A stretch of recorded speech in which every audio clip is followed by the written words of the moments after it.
మెదక్ జిల్లా చిలిపిచోడ్ మండలం 31 డిసెంబర్ చివరి రోజు వల్ల నూతన సంవత్సరం వేడుకల్లో భాగంగా మెదక్ జిల్లా ఎస్పీ ఉదయ్ కుమార్ రెడ్డి ఆదేశాల మేరకు మండల SI Narsimhulu Chunduru X road వద్ద డ్రంక్ అండ్ డ్రైవ్ నిర్వహించారు. వాహనదారులు మద్యం తాగి వాహనాలు నడిపినా వారికి చలాన విధించారు.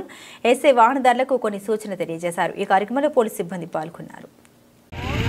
ప్రజలకు మెదక్ జిల్లా పోలీస్ తరఫున చిలిపిచోడ్ పోలీస్ తరఫున తెలియజేయడం ఏంటంటే ఈరోజు 31 డిసెంబర్ అని తాగి రోడ్ల మీద తిరిగి పడిపోయి మీకు యాక్సిడెంట్స్ అయ్యి వేరే వాళ్ళకి యాక్సిడెంట్ చేసి వాళ్ళ ఫ్యామిలీస్ను మీ ఫ్యామిలీస్ను రోడ్ మీద తీసుకొచ్చే పరిస్థితి లేవద్దు. మా పోలీస్ తరఫున మేము ఏం చేస్తున్నామంటే మన చిలిపిచోడ్ మండలంలో ఒక 4 ప్లేస్లలో పికెటింగ్ చేసి డ్రంక్ అండ్ డ్రైవ్ టెస్టులు చేయడం జరుగుతుంది. రాత్రంతా కూడా మేము మీ భద్రత గురించి రోడ్ల మీదనే ఉంటాము. దయచేసి ఎవరు కూడా తాగొద్దు. అలాగే మత్తు మందులు స్వీకరించి బయటకు రావద్దు. గంజాయి గింజాయి ఏమైనా తీసుకుంటే కఠినమైన చర్యలు తీసుకోవడం జరుగుతుంది. కాబట్టి అందరూ దయచేసి పండుగను ఈ ఒక పండుగ లెక్క హ్యాపీగా జరుపుకోండి.